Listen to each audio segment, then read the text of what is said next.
Bismillahirrahmanirrahim. Assalamualaikum warahmatullahi wabarakatuh. Alhamdulillahirabbil alamin. Puji syukur kehadirat Allah. Kita hari ini semua dalam keadaan sehat walafiat, tentunya atas ridho dan juga kasih sayangnya. Perkenalkan, nama saya Tita Oktaviani, SEMM dengan nomor induk dosen nasional 0410108403. Saya adalah dosen manajemen Sekolah Tinggi Ilmu Ekonomi Dwi Mulia dengan cabang ilmu manajemen pemasaran. Saat ini saya sedang konsen mengikuti rangkaian sertifikasi dosen yang diselenggarakan oleh Kementerian Pendidikan Tinggi, Sains dan Teknologi tahun 2026. Video ini merupakan pernyataan diri dosen dalam unjuk kerja Tridharma Perguruan Tinggi, khususnya bidang pengajaran. Saat ini saya akan memaparkan mata kuliah yang saya ampu sesuai dengan bidang keahlian saya, yaitu bidang manajemen pemasaran. Pada mata kuliah manajemen pemasaran, mahasiswa belajar menguraikan dan juga teori-teori dalam manajemen pemasaran meliputi manajemen pemasaran, wawasan pemasaran, hubungan dengan pelanggan, merek yang kuat, penciptaan dan penyampaian nilai, pemasaran yang bertanggung jawab, serta pemasaran global. Mata kuliah ini ditempuh sebanyak 14 kali pertemuan tatap muka, 1 kali UTS dan 1 kali UAS dengan bobot 3 SKS. Capaian pembelajaran CPL Prodi adalah lulusan mampu mengaplikasikan teori manajemen secara efektif, lulusan mampu berkomunikasi secara efektif, lulusan mampu menggunakan teknologi untuk mendukung pengambilan keputusan manajemen secara tepat. Capaian pembelajaran mata kuliah, mahasiswa mampu menguraikan secara tepat teori-teori dalam studi manajemen pemasaran.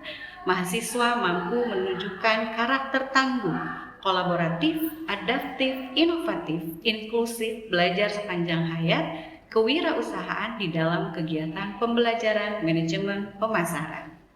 Mahasiswa mampu merancang penerapan konsep teori manajemen pemasaran sesuai dengan kebutuhan organisasi.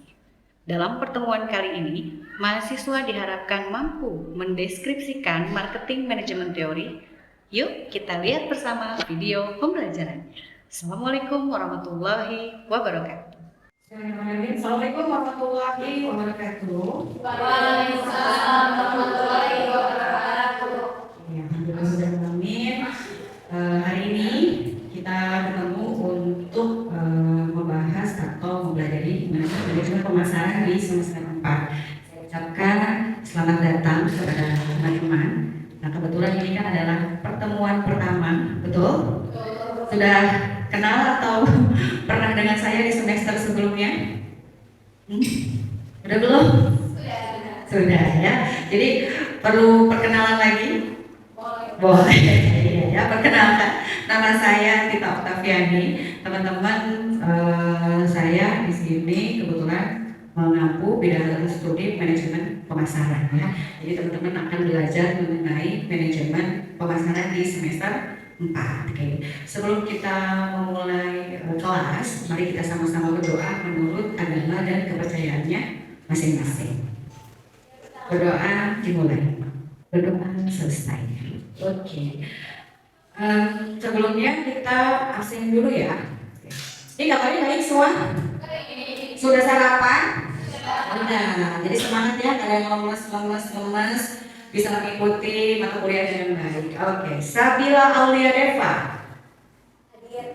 Angkat tangannya, oke? Ya. Aulia Fadila, Febrianti, oke. Dana Saputra, paling ganteng nah, hari ini. Sepertinya begitu. Oh ada ya. Irma Laraswati, oke. Ulia Fitroti, Esi, Ismi Aguste, oke. Novita Sari, oke. Sela Rohmawati, oke. Nur Isa, oke. Sama Yulianti, ya, oke. Alhamdulillah ya. Hari ini sudah hadir, sudah saya absen. Tapi sebelumnya saya mau tanya nih teman-teman, kalau mendengar kata manajemen pemasaran, kira-kira apa sih yang ada di dalam benak pikiran teman-teman? Nopi, menurut Anda, apa sih manajemen pemasaran? Baik, Ibu izin menjawab. Menurut saya, yang saya tahu manajemen pemasaran itu adalah proses menganalisis, mengendalikan, dan pelaksanaan dalam sebuah proses untuk mencapai sebuah target pasar. Ya. Ada pendapat lain? Ada yang tahu? Nggak tahu. Nggak apa-apa menurut Anda. Ingin menjawab, manajemen pemasaran itu yang dimana kita mengelola terus mengatur bagaimana kita mendapatkan pasar tersebut. Jadi semester 4 sudah barang tentu, apalagi ini jurusan prodi manajemen ya, teman-teman sudah familiar terhadap kata manajemen. Nah, kita akan fokus dan konsentrasi kepada manajemen pemasaran. Apa sih manajemen pemasaran? Ini dia ya. Jadi manajemen pemasaran adalah proses menganalisis, seperti kita tahu pada dasarnya. Biasanya kalau manajemen paling pertama ada planning gitu ya, organizing, benar, writing and controlling. Maka yang paling pertama prosesnya adalah menganalisis. Kita melakukan analisa. Oke, setelah kita analisa, selanjutnya kita adalah merencanakan. Nah, apa yang direncanakan lalu kita harus laksanakan dan kontrolir, yaitu mengendalikan. Semua kegiatan pemasaran untuk apa? Menciptakan, mengkomunikasikan, dan memberikan nilai value terhadap pelanggan sehingga tujuan perusahaan dapat tercapai. Apa sih tujuan perusahaan? Ada yang tahu? Oke, silakan Dana. Baik, izin menjawab. Tujuan perusahaan itu ialah mencapai target yang sebelumnya sudah direncanakan dan ditentukan. Dan fokus utamanya tujuan perusahaan itu adalah mendapatkan laba sebesar mungkin. Itu. Terima kasih, bagus sekali ya. Jadi perusahaan sudah barang tentu tujuan utamanya adalah profit ya, atau laba yang sebesar-besarnya. So bagaimana untuk mencapai atau perusahaan itu bisa mencapai profit yang tinggi? Maka perlulah dilakukan tadi analisis, perencanaan dan lain sebagainya ya.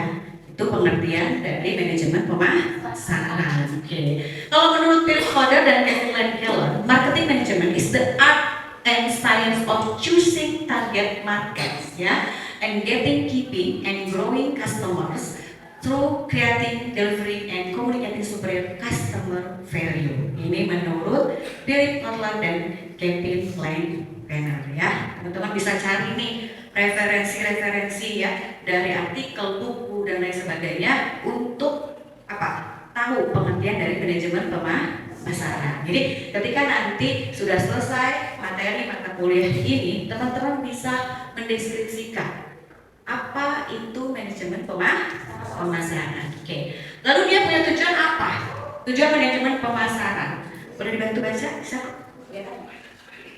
Tujuan manajemen pemasaran itu adalah memenuhi kebutuhan dan keinginan konsumen, yaitu yang kedua itu meningkatkan kepuasan pelanggan, yang ketiga memperoleh keuntungan perusahaan, dan yang terakhir itu membangun hubungan yang jangka panjang dengan klien. Terima kasih. Nah, tujuan manajemen pemasaran yang pertama memenuhi kebutuhan dan keinginan konsumen. Jadi ada need yaitu butuh dan ada want ya, ada kebutuhan dan ada keinginan konsumen. Apa sih kebutuhan mereka? Apa sih keinginan dari konsumen? Yang kedua meningkatkan kepuasan pelanggan, satisfied customer ya. Bagaimana pelanggan ini bisa merasa puas terhadap produk yang kita punya gitu. Selanjutnya memperoleh keuntungan perusahaan. Otomatis ya, ketika nanti kebutuhan dan keinginan konsumen terpenuhi, lalu kepuasan pelanggannya juga tercapai, maka profit pasti ya otomatis. Selanjutnya membangun hubungan jangka panjang dengan pelanggan ini, di maintain. Jadi enggak cuma sekedar jualan terus beli selesai. Tapi bagaimana kita bisa memaintain atau membuat hubungan jangka panjang dengan pelanggan ya, karena biasanya mereka menjadi marketing benar nggak? marketing kita dari mulut ke mulut. Oh, di sana produknya bagus, oh di sana jasanya memuaskan dan lain sebagainya. Maka kita perlu lakukan hubungan baik dengan pelanggan. Ada caranya gitu ya. Nah, contoh untuk ini adalah sebuah perusahaan makanan melakukan inovasi produk berdasarkan kebutuhan konsumen agar penjualannya meningkat. Ada nggak dalam kehidupan sehari-hari? Oh, sepertinya produk ini atau perusahaan ini dia melakukan inovasi terhadap produknya. Ada yang tahu? Contoh konkret di masyarakat. Indomie. Dia nggak cuma sekedar mie sekarang, ada apa? Spaghetti. Ya, pop ya kalau nggak salah ya. Itu produknya Indomie nggak sih? Indofood kan. Nah, artinya apa? Oh, ternyata kebutuhan konsumen. Orang biar lebih keren nggak makan mie lagi, makannya spaghetti. Bener nggak? Itu inovasi. Kenapa? Kalau mie katanya identik sama anak kos, bener nggak? Karena kalau spaghetti bisa kita temuin di mana, di kafe, misalnya ya, di mall. Sekarang dengan berinovasi, Indofood berinovasi, maka masyarakat bisa memenuhi kebutuhannya, memenuhi keinginannya, gitu. Jadi dia berinovasi dengan membuat produk yaitu spaghetti wow ya kalau nggak salah ya mereknya, tapi harganya dia terjangkau seperti itu. Oke. Untuk slide pertama, any question? Ada pertanyaan? Boleh, saya lanjut ke slide kedua. Ini ngantuk ya? Kayak sih ngantuk bukan semalam. Lumayan, kita kalau ngantuk ice breaking dulu boleh? Bu Yuli ngantuk juga? Kebanyakan sarapan ya, kalau memang asupan yang masuk biasanya kalau karbo emang bikin ngantuk. Jadi saran saya sarapannya pagi protein. Apa itu? Telur saja ya gitu. Ice breakingnya supaya lebih semangat. Ini sih sebenarnya lebih ke apa ya? Bikin rasa kita jadi lebih, mood kita lebih baik. Oke ya, teman-teman boleh duduknya ditegakkan dulu. Oke, namanya 227 ya. Nanti teman-teman tarik, senyum ke kiri 2 cm, tekanan 2 cm, lalu tahan 7 detik. Bisa? 1, 2, 3. 1, 2, 3, 4, 5, 6, 7. Oh, gimana rasanya? Lebih happy gak sih? Dan balikin mood bisa loh. Lagi ngantuk atau lagi ada perasaan gak enak, boleh pakai 227 itu. Senyum 7 detik. Begitu selesai wah, ada rasa yang berbeda ya. Kalau kayak anak TK mau nggak salah ya. Next, di slide kedua.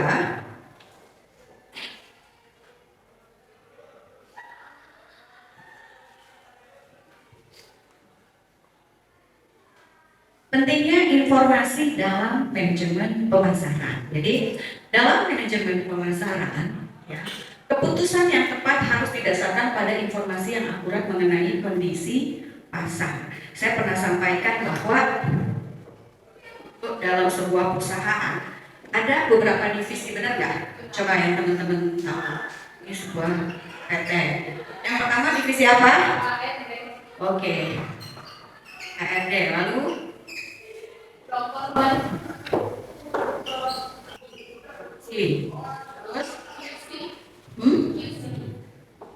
quality control. Ada apa lagi divisi? Engineering. Ada divisi apa lagi? Production. Ada yang bisa nambahin? Warehouse. Banyak ya. And then ekspedisi. Finance, FA, lalu ada di dalamnya betul? Ada divisi marketing. Ini adalah ujung tombak perusahaan, betul? Sepakat ya bahwa di setiap perusahaan ada beberapa divisi, diantaranya adalah divisi pemasaran atau marketing ya. Nah, dalam manajemen pemasaran, keputusan yang tepat harus berdasarkan pada informasi yang akurat mengenai kondisi pasar. Di mana kita bisa dapetin informasinya? Benar? gitu. Maka ini melalui biasanya sebelum mengambil sebuah keputusan, mereka rapat dulu nih internal, benar nggak? Di setiap divisi. Informasi ini diperlukan untuk yang pertama tadi mengetahui kebutuhan pelanggan, memahami perilaku konsumen, mengidentifikasi peluang pasar, mengetahui kekuatan dan kelemahan pesaing, mengurangi risiko dalam pengambilan keputusan. Contohnya, sebelum meluncurkan produk baru, perusahaan melakukan survei untuk mengetahui apakah produk tersebut sesuai dengan kebutuhan pasar ya. Jadi sebelum mereka meluncurkan produk baru, maka dilakukan survei. Gimana sih caranya? Biasanya mereka sebar kuesioner, ya, sebar angket, kira gitu ya. Kalau di perusahaan-perusahaan misalnya, maaf, seperti Unilever ya, mereka punya MD tuh di mall. Pernah nggak sih ke mall? Terus ada yang nanya-nanya. Pernah ya? Oke, produknya itu bagian dari survei seperti itu ya. Oke, slide kedua ada yang bertanya, bagaimana cara mengetahui kekuatan dan kelemahan pesaing? Ada yang bisa bantu jawab atau punya pengalaman mungkin? Ada? Tahu? Kayak sih? Mungkin pernah dengar tentang pesaing gimana sih? Yang pertama kita cari tahu dulu siapa pesaing kita, benar nggak? Rivalnya siapa gitu. Contoh misalnya, maaf kalau kita sebut produk ya, tadi Indomie. Nah, dia punya rival dong. Nah, kita cari tahu dulu ya siapa pesaingnya, lalu cari temukan bisnis lain yang menjual produk serupa. Gitu. Oh, udah ketemu nih. Oke. Setelah itu periksa medsosnya, stalking. Benar nggak? Medsosnya, terus situs webnya itu stalking. Kalau kalian dalam kehidupan sehari-hari punya rival nggak? Ada. Stalking medsosnya juga nggak? Iya. Itu rival atau admirer ya? Iya. Jadi selanjutnya dibaca ulasan pembeli. Gitu.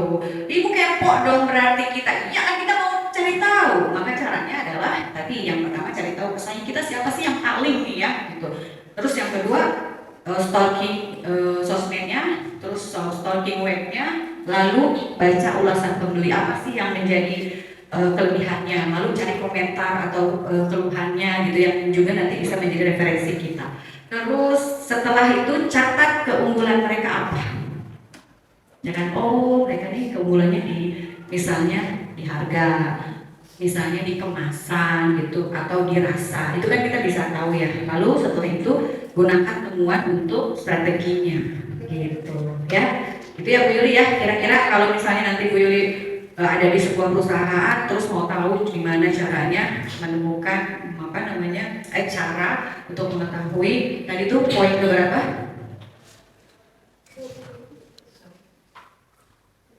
Ini mengetahui kekuatan dan kelemahan pesaing untuk kita mendapatkan informasi pemasaran ya sebelum mengambil keputusan ya. Yang pertama apa? Cari tahu siapa pesaingnya. Yang kedua periksa sosial media dan webnya. Yang ketiga baca ulasan pembelinya ya. Tahu bagaimana nih ulasan kekurangannya atau dia komplainnya apa atau bahkan kelebihannya. Keempat catat keunggulan mereka ya. Dan selanjutnya kita bahas mengenai sistem informasi pemasaran, yaitu marketing information system. Ini adalah sistem yang digunakan perusahaan untuk mengumpulkan, mengolah, menyimpan dan menganalisis informasi pemasaran sehingga dapat membantu pengambilan keputusan. Komponen NIS yang pertama adalah catatan internal ya atau internal records, intelijen pemasaran, marketing intelligence, riset pemasaran, sistem pendukung. Nah, manfaat dari sistem informasi pemasaran adalah mempermudah pengambilan keputusan ya, tentunya oleh manajemen dan memahami perubahan pasar serta menentukan strategi pemasaran yang efektif itu apa gitu kira-kira ya. Oke, ada pertanyaan?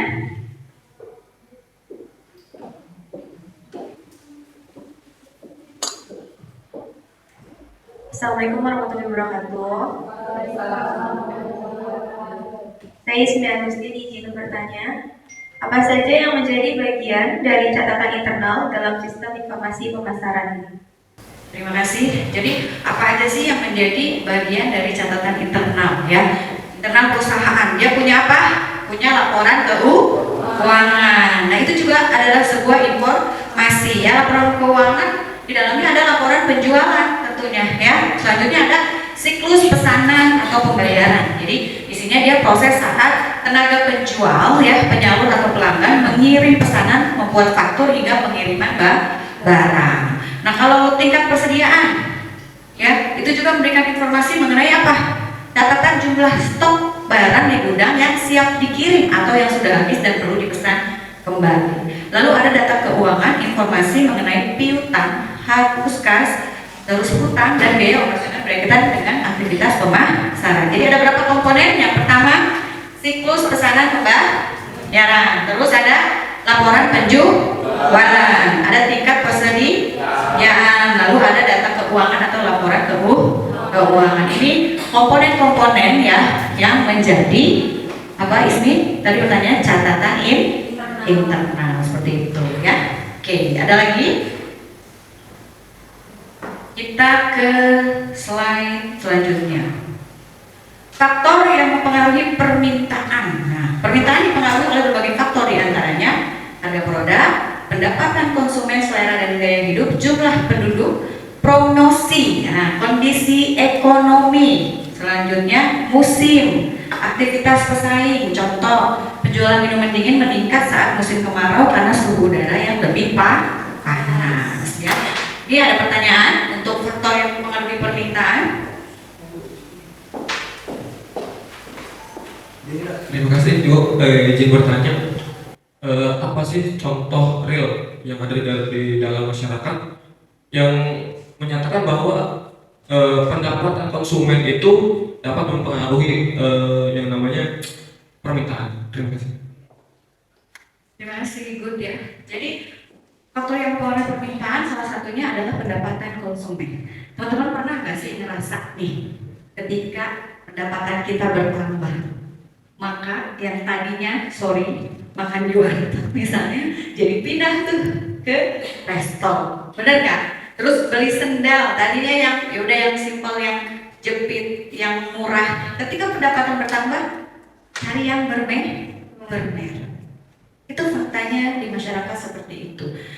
Maaf, ketika pendapatan bertambah, itu yang beli daging banyak dibanding yang beli ikan asin. Jadi secara otomatis ketika pendapatan konsumen bertambah, maka mempengaruhi faktor atau permintaan. Begitu ya. Jadi berbanding lurus gitu Dharma ya. Dirasakan kan oleh kamu sebagai konsumen yang tadinya pendapatannya segini, ya udah permintaannya ya di situ. Tapi ketika ada pendapatan berlebih, maka berubahlah ya. Jadi itu sangat mempengaruhi permintaan. Oke teman-teman, sebelum saya akhiri mata kuliah ini, saya akan sampaikan kesimpulan dari pertemuan kita hari ini. Yang pertama adalah manajemen pemasaran bertujuan menciptakan nilai bagi pelanggan sekaligus mencapai tujuan perusahaan. Yang kedua, informasi pemasaran merupakan dasar pengambilan keputusan yang efektif. Yang ketiga, informasi dapat diperoleh melalui data primer dan data sekunder. Yang keempat, peramalan permintaan membantu perusahaan mempersiapkan produksi, persediaan dan strategi pemasaran. Yang terakhir adalah pengumpulan informasi yang tepat dan peramalan yang akurat akan meningkatkan daya saing perusahaan di pasar.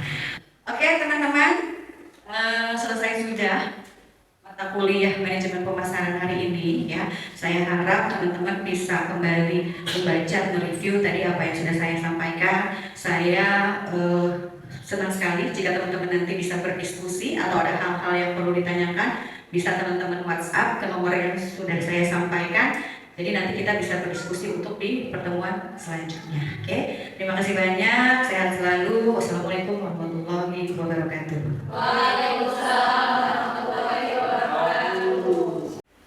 Sekian video pembelajaran dari saya. Semoga apa yang saya sampaikan dan tampilkan bisa memberikan manfaat serta motivasi untuk semua sivitas akademika. Assalamualaikum warahmatullahi wabarakatuh.